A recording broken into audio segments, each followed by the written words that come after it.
thank the Asian American Studies Center and AmeriAsia Journal for this invitation to participate. I had a very long-term, and long-term since we're talking 40 years, but it wasn't exactly 40 years for me, a little bit less than that, but long-term relationship with the center and the journal, Dawn, and Russell, and UCLA. So being here today is very special for me since I also spent 15 years of my academic career here.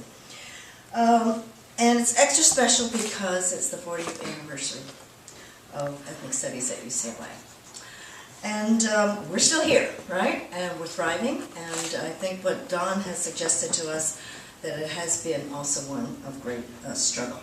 In the late 1970s, when Don was writing his notable piece on minorities in politics, I was one other voice in the wilderness amongst Asian American scholars urging the community and the scholars to give attention to Asian immigration as a diaspora and to the global dimension of Asian Americans and Asian immigration. So I had found Don's work and I said, oh my gosh, there's somebody who thinks like me.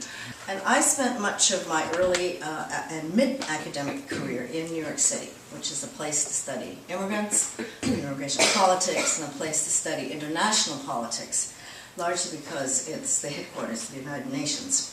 And so for a time, my research kind of moved in between trying to do Asian American studies on the East Coast and at the same time being very involved in international politics and having a major interest in the dynamics of how particularly newly independent and struggling post-colonial are trying to free themselves from the colonial realm to create themselves as entities in the global arena where they could make discussions and to draw global decision-making at the United Nations and elsewhere.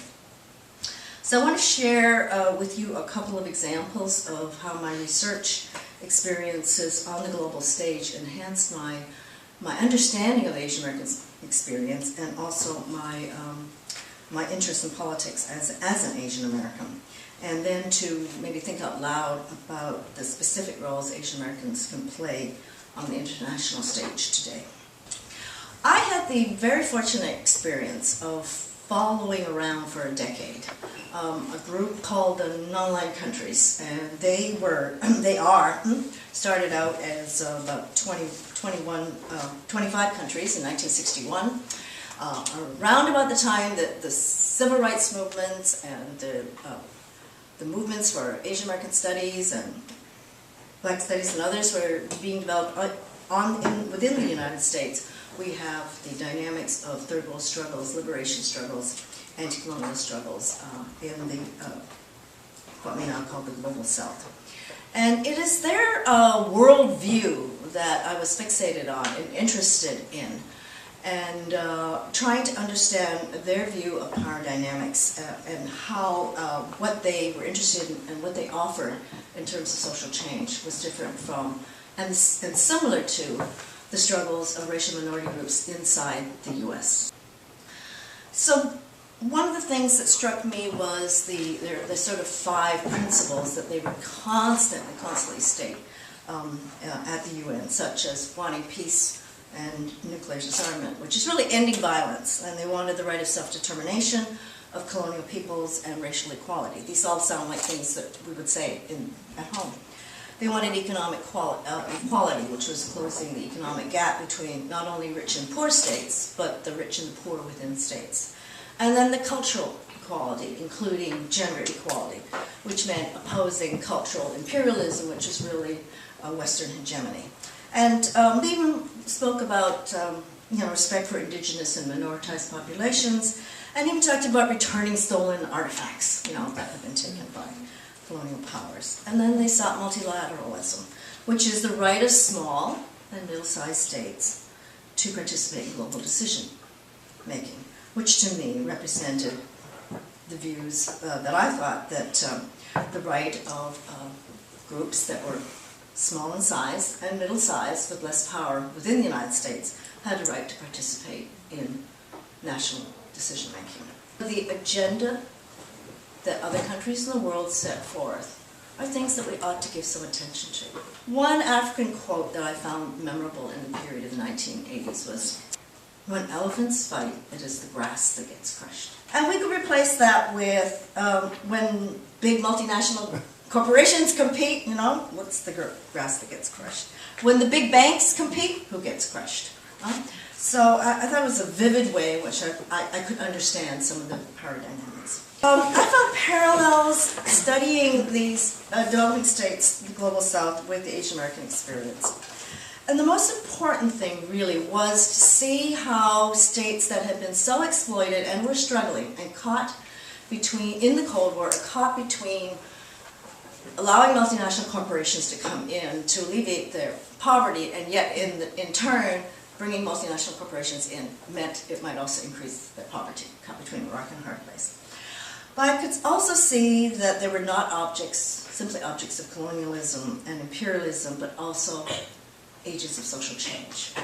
And I shifted my framework of studying Asian Americans, and also in some of my writings I call my colleagues to shift from the victimization framework of minorities' experiences to looking at our role and our history as active subjects of history and agents of social change. And what I also saw in traveling throughout many of the countries in Africa, Asia, Latin America, and Caribbean was also while governments and states or while particular groups wanted social change at home, implementing it is something else.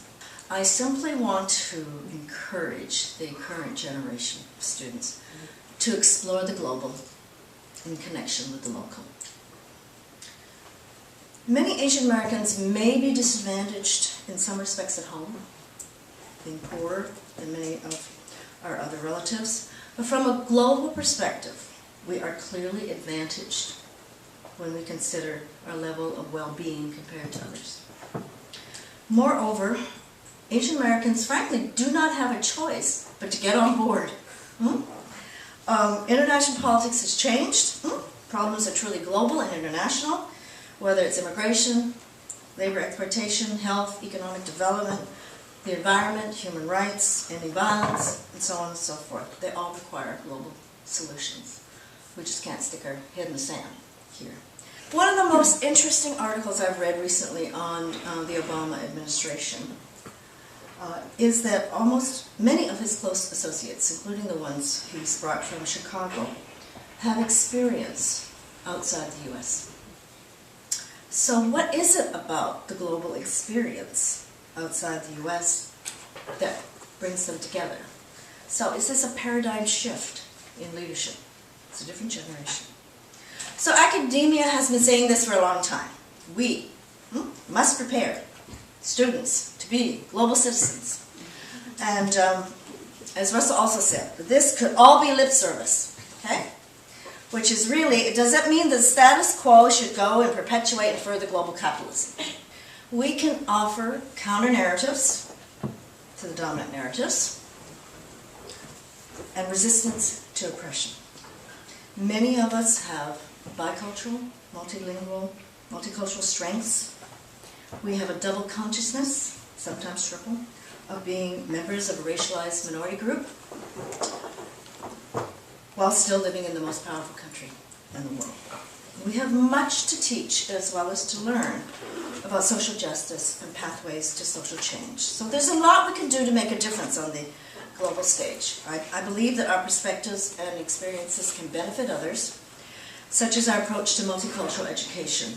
Your life, I believe, will be enormously enriched by your activism and scholarly endeavors in linking the global with the local.